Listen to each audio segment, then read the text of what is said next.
Dagon. Written by HP Lovecraft. Narrated by Lukusku. I am writing this under an appreciable mental strain,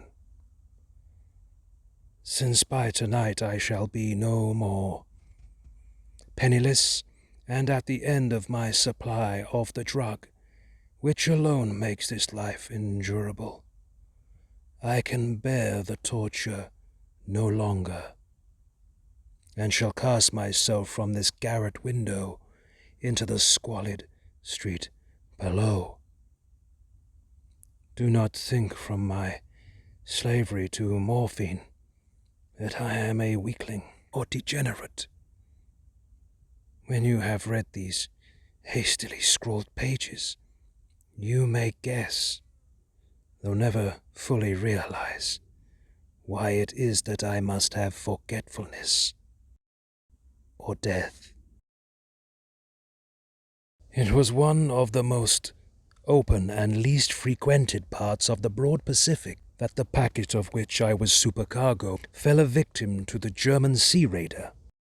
The Great War was then at its very beginning, and the ocean forces of the Hun had not completely sunk to their later degradation, so that our vessel was made a legitimate prize, whilst we of her crew were treated to all the fairness and consideration due us as naval prisoners.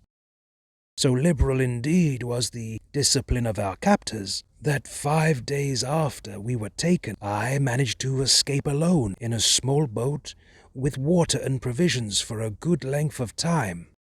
When I finally found myself adrift and free, I had but little idea of my surroundings.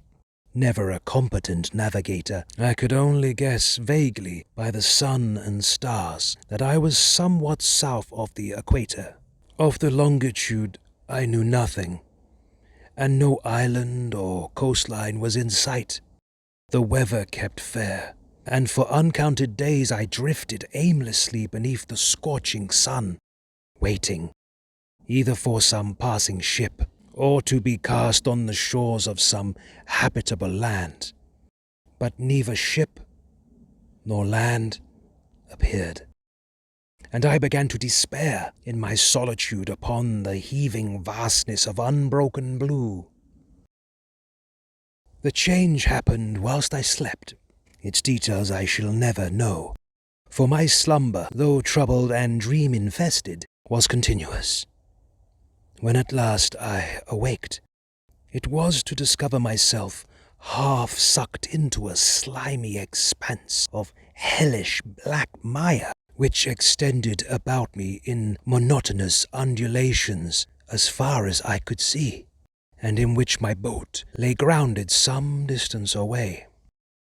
Though one might well imagine that my first sensation would be of wonder at so prodigious and unexpected a transformation of scenery, I was in reality more horrified than astonished.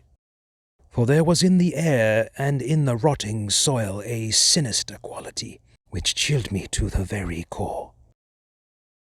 The region was putrid, with the carcasses of decaying fish and of other less describable things, which I saw protruding from the nasty mud of the unending plain. Perhaps I should not hope to convey in mere words the unutterable hideousness that can dwell in absolute silence and barren immensity. There was nothing within hearing, and nothing in sight save a vast reach of black slime. Yet the very completeness of the stillness and the homogeneity of the landscape oppressed me with a nauseating fear.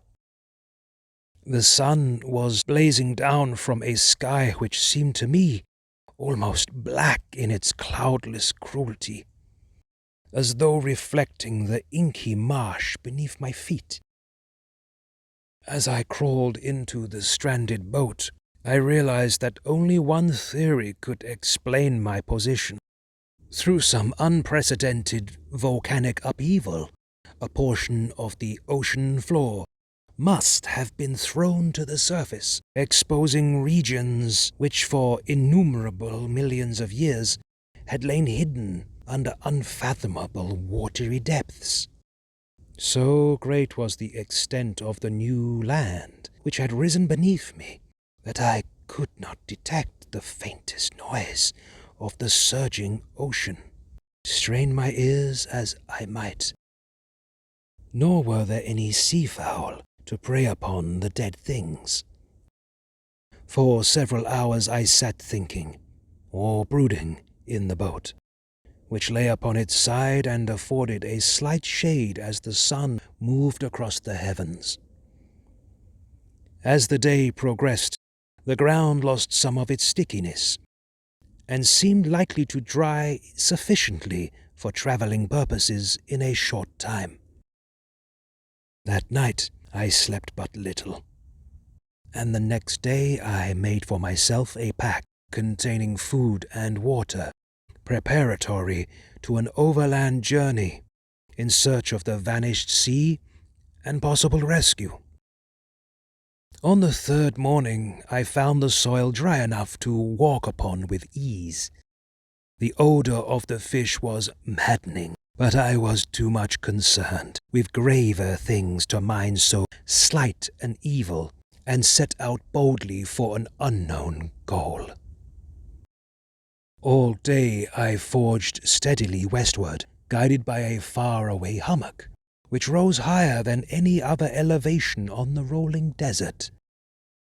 That night I encamped, and on the following day still travelled towards the hummock, though that object seemed scarcely nearer than when I had first espied it. By the fourth evening I attained the base of the mound, which turned out to be much higher than it had appeared from a distance, an intervening valley setting out in sharper relief from the general surface. Too weary to ascend, I slept in the shadow of the hill. I know not why my dreams were so wild that night, but ere the waning and fantastically gibbous moon had risen far above the eastern plain, I was awake in a cold perspiration, determined to sleep no more. Such visions I had experienced were too much for me to endure again, and in the glow of the moon I saw how unwise I had been to travel by day. Without the glare of the parching sun, my journey would have cost me less energy. Indeed, I now felt quite able to perform the ascent which had deterred me at sunset. Picking up my pack, I started for the crest of the eminence. I have said that the unbroken monotony of the rolling plain was a source of vague horror to me, but I think my horror was greater when I gained the summit of the mound and looked down the other side into an immeasurable pit, or canyon, whose black recesses the moon had not yet soared high enough to illumine. I felt myself on the edge of the world, peering over the rim into a fathomless chaos of eternal night. Through my terror ran curious reminiscences of Paradise Lost, and of Satan's hideous climb through the unfashioned realms of darkness. As the moon climbed higher in the sky, I began to see that the slopes of the valley were not quite as perpendicular as I had imagined. Ledges and outcroppings of rock afforded fairly easy footholds for a descent, whilst after a drop of a few 100 feet, the declivity became very gradual, urged on by an impulse which I cannot definitely analyze. I scrambled with difficulty down the rocks and stood on the gentler slope beneath, gazing into the Stygian deeps, where no light had yet penetrated. All at once my attention was captured by a vast and singular object on the opposite slope, which rose steeply about 100 yards ahead of me, an object that gleamed whitely in the newly bestowed rays of the ascending moon. That it was merely a gigantic piece of stone, I soon assured myself. But I was conscious of a distinct impression that its contour and position were not altogether the work of nature. A closer scrutiny filled me with sensations I cannot express, for despite its enormous magnitude and its position in an abyss which had yawned at the bottom of the sea since the world was young, I perceived beyond a doubt that the strange object was a well-shaped monolith whose massive bulk had known the workmanship and perhaps the worship of living and thinking creatures. Dazed and frightened, yet not without a certain thrill of the scientist's or archaeologist's delight, I examined my surroundings more closely. The moon, now near the zenith, shone weirdly and vividly above the towering steeps that hemmed in the chasm, and revealed the fact that a far-flung body of water flowed at the bottom, winding out of sight in both directions, and almost lapping at my feet as I stood on the slope. Across the chasm, the wavelets washed the base of the Cyclopean monolith, on whose surface I could now trace both inscriptions and crude sculptures. The writing was in a system of hieroglyphics unknown to me, and unlike anything I had ever seen in books, consisting for the most part of conventionalized aquatic symbols such as fishes, eels, octopi, crustaceans, mollusks, whales, and the like.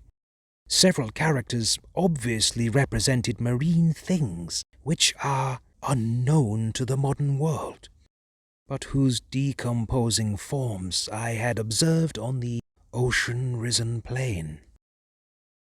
It was the pictorial carving, however, that did most to hold me spellbound. Plainly visible across the intervening water on account of their enormous size were an array of bas-reliefs, whose subjects would have excited the envy of a Doré. I think that these things were supposed to depict men, at least a certain sort of men, though the creatures were shown disporting like fishes in the waters of some marine grotto, or paying homage at some monolithic shrine, which appeared to be under the waves as well. Of their faces and forms I dare not speak in detail, for the mere remembrance makes me grow faint. Grotesque beyond the imagination of a Poe or a Bulwer, they were damnably human in general outline, despite webbed hands and feet, shockingly wide and flabby lips, glassy, bulging eyes, and other features less pleasant to recall. Curiously enough, they seem to have been chiseled badly out of proportion with their scenic background, for one of the creatures was shown in the act of killing a whale, represented as but little larger than himself. I remarked, as I say, their grotesqueness and strange size, but in a moment decided that they were merely the imaginary gods of some primitive fishing or seafaring tribe, some tribe whose last descendant had perished eras before the first ancestor of the Piltdown or Neanderthal man was born. Awestruck at this unexpected glimpse into a past beyond the conception of the most daring anthropologist, I stood musing, whilst the moon cast queer reflections on the silent channel before me. Then suddenly I saw it, with only a slight churning to mark its rise to the surface. The thing slid into view above the dark waters. Vast, polyphemus-like, and loathsome, it darted like a stupendous monster of nightmares to the monolith, about which it flung its gigantic scaly arm, the while it bowed its hideous head and gave vent to certain measured sounds. I think I went mad then. Of my frantic ascent off the slope and cliff, and of my delirious journey back to the stranded boat, I remember little. I believe I sang a great deal, and laughed oddly when I was unable to sing. I have indistinct recollections of a great storm some time after I reached the boat. At any rate, I know that I heard peals of thunder and other tones which nature utters only in her wildest moods. When I came out of the shadows, I was in a San Francisco hospital, brought thither by the captain of the American ship which had picked up my boat in mid-ocean. In my delirium I had said much, but found that my words had been given scant attention. Of any land upheaval in the Pacific, my rescuers knew nothing, nor did I deem it necessary to insist upon a thing which I knew they could not believe. Once I sought out a celebrated ethnologist, and amused him with peculiar questions regarding the ancient Philistine legend of Dagon, the fish god, but soon perceived that he was hopelessly conventional. I did not press my inquiries. It is at night, especially when the moon is gibbous and waning, that I see the thing. I tried morphine, but the drug has given only transient surcease, and has drawn me into its clutches as a hopeless slave. So, now, I am to end it all, having written a full account for the information or the contemptuous amusement of my fellow men. Often I ask myself if it could not all have been a pure phantasm, a mere freak of fever, as I lay sun-stricken and raving in the open boat after my escape from the German man-of-war. This I ask myself, but ever does there come before me a hideously vivid vision in reply. I cannot think of the deep sea without shuddering at the nameless things that may at this very moment be crawling and floundering on its slimy bed, worshipping their ancient stone idols and carving their own detestable likenesses on submarine obelisks of water-soaked granite. I dream of a day when they may rise above the billows to drag down in their reeking talons the remnants of puny, war-exhausted mankind. Of a day when the land shall sink and the dark ocean floor shall ascend amidst universal pandemonium. The end is near. I hear a noise at the door, as of some immense slippery body lumbering against it. It shall not find me. God, that hand! The window! The window!